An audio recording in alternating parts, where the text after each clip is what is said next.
Yad etdik sənətkarımızı, Allahdan rəhmət dilirik və davam edirik səhər çağında bayaq söz verdiyimiz kimi maraqlı bir mövzu ilə sizin efirimizin qonağıyıq. Bugün bizim proqramımızda sənətdə, mədəniyyətimizdə fərqli bir istiqamətə diqqət yetirəcəyik. Çünki adətən gücdən söz düşmüşkən, güc mədəniyyətdə elə mədəniyyətin öz dili ilə təqdim olunur, amma ənənəvi şəkildə silahlarda öz gücünü tapan mədəniyyət bu dəfə bədii, obrazlı şəkildə, sərgi şəklində baş tutdu və elə adı da bundan qaynaqlanır. Sənət və silah, ənənəvi Azərbaycan silahları rəssamların gözü ilə adlı sərgidən söhbət açmaq istəyirik. Çox möhtəşəm keçib. Əziz tamaşaçılarımız hazırda rejissorlarımız ekrana gətirir sərgidən müəyyən kadrları. Həmkarımız sözünə qüvvət, çox xoşuma gəldi. Bu adın özü, sərlövhənin özü sanki bir çağırışdır. Bütün dünya insanlarına, hətta diqqət yetirsək ki, bütün bunların hamısı sənətdə öz əksini tapdıqca bizim gənc rəssamlarımız da müasir yanaşma ilə onu tablolarda canlandırmağa çalışıblar. Bütün bunlar haqqında isə ətraflı studiyamızda artıq əyləşən qonaqlarımız məlumat verəcək. Qonaqlarımız isə Azərbaycan Milli Xalça Muzeyinin direktoru Əminə xanım Məlikova, rəssamlardan Fidan Cəfərli, Cavid Həsənli və Zöhrə Babayeva bizimlədir studiyada. Xoş gəlmişsiniz. Əminə xanım, xoş gəlmişsiniz. Dostlar, xoş gəlmişsiniz. Salamlayırıq sizi. Əvvəla təbrik edirik. Bildiyimiz qədərilə çox uğurlu keçdi bu sərgi. Yaxşı olar ki, Əminə xanım, özünüz danışasınız bu sərgi haqqında. Çox sağ olun. Əvvəla mən təşəkkürümü bildirmək istəyirəm. Bura bizi bugün bu gözəl noyabr günündə dəvət etdiyiniz üçün Nailə xanım, Rəşad bəy, sizi görməyimizə çox şadıq. Hörmətli rəssamları da salamlayıram və əlbəttə ki, hörmətli tamaşaçılarımızı salamlayıram. Hər kəsə gözəl bir gün arzu edirəm. Ümumiyyətlə, noyabr ayı biz hamımız bilirik ki, bütün Azərbaycanlılar üçün, Azərbaycanı sevənlər üçün çox mühüm bir aydır. Çünki noyabr ayında biz bir neçə əhəmiyyət kəsb edən tarixi günləri qeyd edirik. Onlardan da biri 8 noyabr günü bizim zəfər günümüzün 5-ci il dönümünü biz təntənəli şəkildə qeyd elədik. 30-dan çox həsrətli ildən sonra Azərbaycan Respublikasının ərazi bütövlüyü bərpa edildi və bu bayramı bizə, bu şad günü bizə əlbəttə ki, Müzəffər Ali Başkomandan prezidentimiz cənab İlham Əliyev və Azərbaycan əskəri bəxş elədi. Biz o xalqıq ki, 30 il ərzində iki müharibə keçdik, çoxlu şəhidlərimiz oldu. Əlbəttə ki, Allah onlara rəhmət eləsin, Allah bütün qazilərimizə can sağlığı versin. Amma bu bayram bizim üçün, bizim artıq tariximizə qızıl hərflərlə yazılan bir tarixdir və belə bir fikir gəldi ki, Respublikamızda ilk dəfə olaraq silahşünaslıq üzrə elmi praktiki konferans keçirildi, Respublika üzrə və bu konferansa 30-a yaxın alim qatıldı.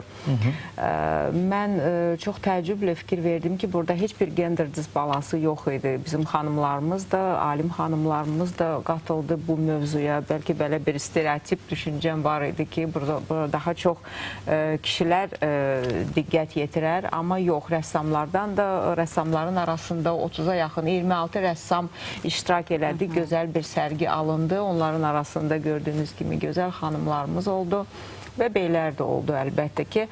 Konferans böyük müvəffəqiyyətli keçdi. İlk dəfə olaraq Azərbaycan Milli Xalça Muzeyinin fondlarında qorunub saxlanılan silahlara aid olan kitab çap edildi. Orada 50-yə yaxın çox nadir nümunələr, silah nümunələri göstərildi. Mənə elə gəlir ki, gənc tədqiqatçılar üçün, elə sənətşünaslar üçün maraqlı oldu. Əslində, biz bilirik ki, xalqımız çox gözəlliyi sevən bir xalqdır və hətta silah üzərində çalışanda hər bir usta onu bir sənət əsərinə çevrilir. Mənim yadımdadır ki, 2018-ci ildə Şirvanşahlar İrsi Dünya muzeylərində belə bir sərgi təşkil edilmişdir, Şirvanşahlar Sarayında. Və o vaxtı dünyada çox nadir zirehli geyimlər var. Bizim Şirvanşahlarımıza, orta əsrlərdə yaşayan bizim hökümdarlarımıza biz onları ilk dəfə İstanbulun Əskəri Muzeyindən gətirmişdik. Və təəccüb elədik ki, hətta dəbilqələrdə, hətta Şirvanşahların zirehli geyimlərdə Hər yerdə bir sənət əsəri sanki olaraq xəttatlıqdan da istifadə edilmişdi. Orada müqəddəs kitablardan sözlər yazılmışdı. O da deməkdir ki, hətta silahı hazırlayanda, çünki dualar yazılmışdı. Hər bir dua yazılanda o demək ki, bir usta onun deməli sənət əsərinə sevgi ilə yanaşır. Çünki dua bir sevgidir və ola bilər ki, əskərləri qoruyan da elə o sevgidir. Çox maraqlı bir konferans keçirildi və sonra təntənəli şəkildə bu sərgi açıldı. Onu da qeyd etməliyəm ki, sərgi böyük maraqla qarşılandı. Statistik bir məlumat verim, ola bilər tamaşaçılara da maraqlı ola bilər. Gündə 800-ə yaxın ziyarətçi gəldi və bu sərgi ilə tanış oldu. Mövzu odur ki, bu sərgi əlbəttə ki, Mədəniyyət Nazirliyinin dəstəyi ilə və İncəsənət və Mədəniyyət Universitetinin dəstəyi ilə həyata keçirildi və sevindirici hal odur ki, peşəkar rəssamlarla yanaşı, hətta tələbələr də iştirak etmişdir. Cəmi 26 rəssam iştirak edir. 26 rəssam və 40-a onlardan yaxın üçü bu gün Əminə xanım bizim qonağımızdır.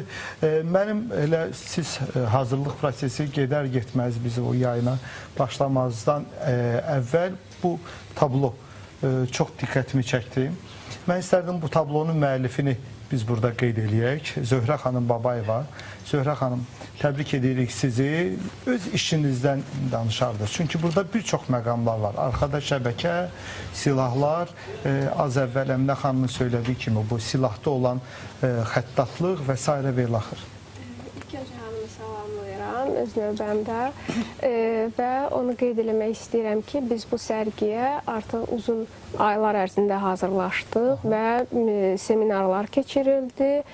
Xalça Muzeyində bizim qədim ənənəvi silahlar mövzusunda və biz orada ənənəvi silahlarla tanış olduq muzeydə, muzeyin fondunda olan.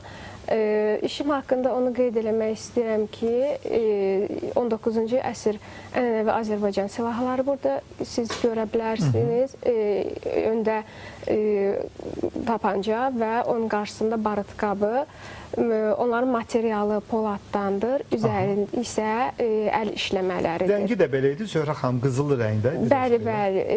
Yəni biz bunları... Bürünclə qızılının arasında. Bəli, bəli. Biz bunları işləməzdən eskizləri də bizim tarixçilərimizlə məsləhətləşib, daha sonra işə başladıq.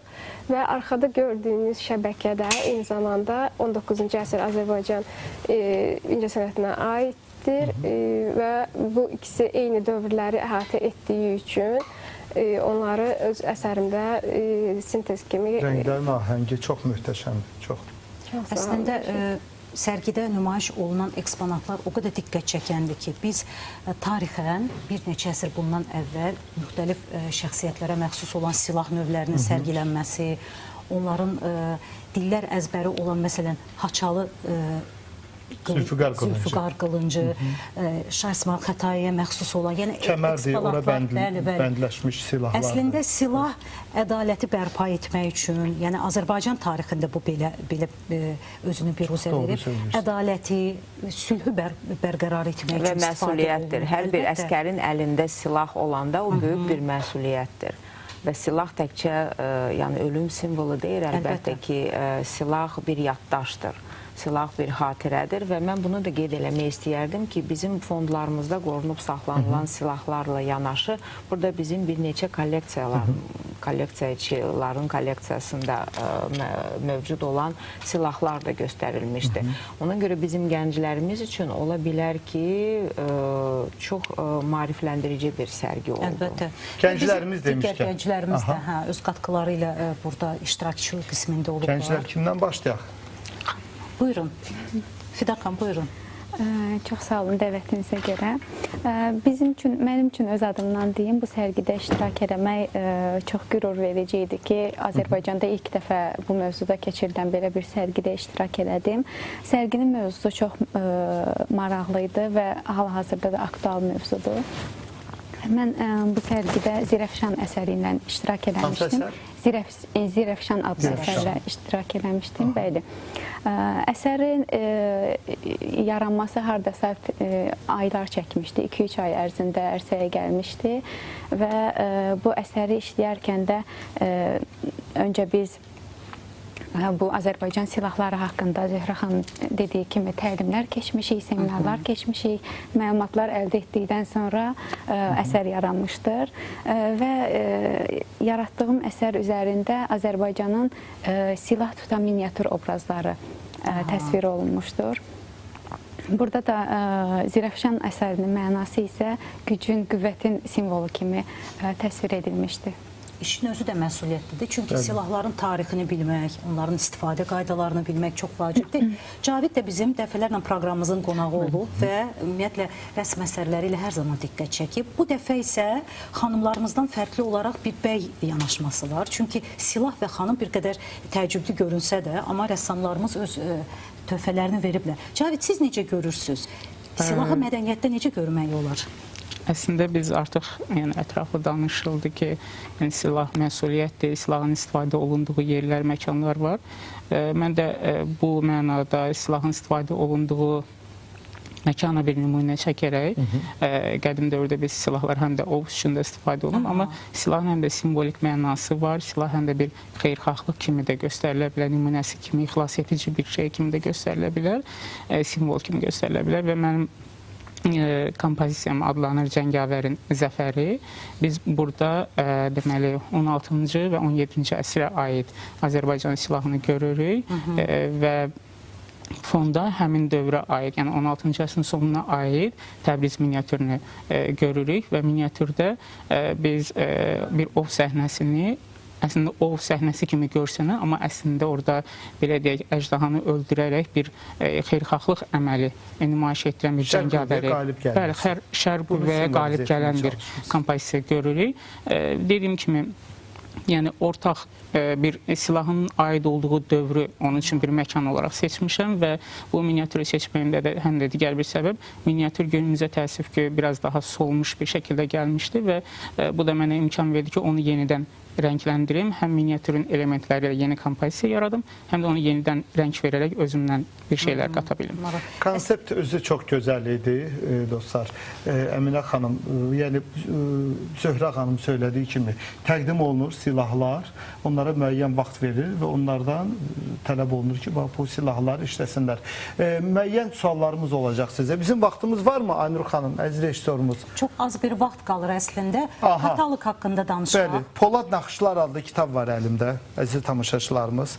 İndi rejissorlarımız da göstərəcək, görəcəksiniz siz. Əminə xanım, mən istərdim ki, vaxtımız məhduddur. Son 2 dəqiqəmiz var və bu kitab haqqında ətraflı məlumat verərdi zəhmət olmasın. Böyük məmnuniyyətlə bu kitabı əldə etmək üçün, hətta onu vərəqləmək üçün Azərbaycan Milli Xalço Muzeyinə buyura bilərsiniz. Bizim kitabxanamızda da artıq var bu kitab. Mən bayaq vurğuladım ki, hansısa bir tədqiqatçı üçün sənətşünaslıq üzrə, silahşünaslıq üzrə maraqlı ola bilər. Mən kuratorların adlarını da buradan çəkmək istəyərdim. Sevil xanım Kərimova, İncəsənət və Mədəniyyət Universitetinin prorektoru və bizim tarixçimiz Sabuhi Əhmədov. Əslində, bugün burada rəssamlar qeyd elədiyi kimi 2 ay ərzində onlarla iş aparılıb.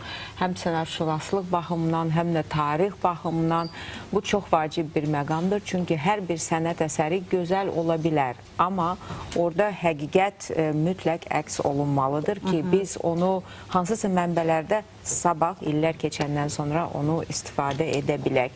Kitabda da çox gözəl şəkillər, yüksək rezolyusiyalı olan şəkillər göstərilib. Orada da yəni hər bir muzeydə qorunub saxlanılan əşya kimi, yəni tədqiqat onun üzərində aparmaq olar, ondan zövq almaq olar və hesab edirəm ki, bu kimi nəşrlər çox vacibdir bizim gələcək nəsillər üçün, elə özümüz üçün də.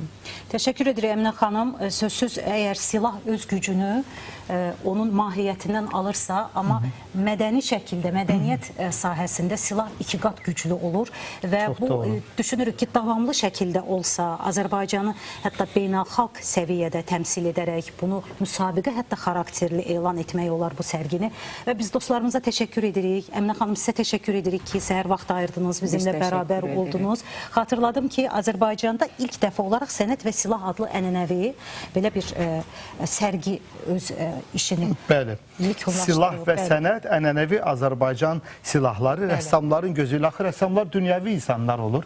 Bax belə bir sərlövhə Əminə xanım düşürəm tam yerinə düşür. Qonaqlarımız isə Azərbaycan Milli Xalça Muzeyinin direktoru əməkdar mədəniyyət işçisi Əminə xanım Məlikova, rəssamlardan Fidan Cəfərli, Cavid Həsənli və Zöhrə Babayeva sözü gedən sərgi haqqında bizə ətraflı məlumat verdilər. Təşəkkür edirik dostlar. Biz isə davam edirik. Qısa bir aradan sonra.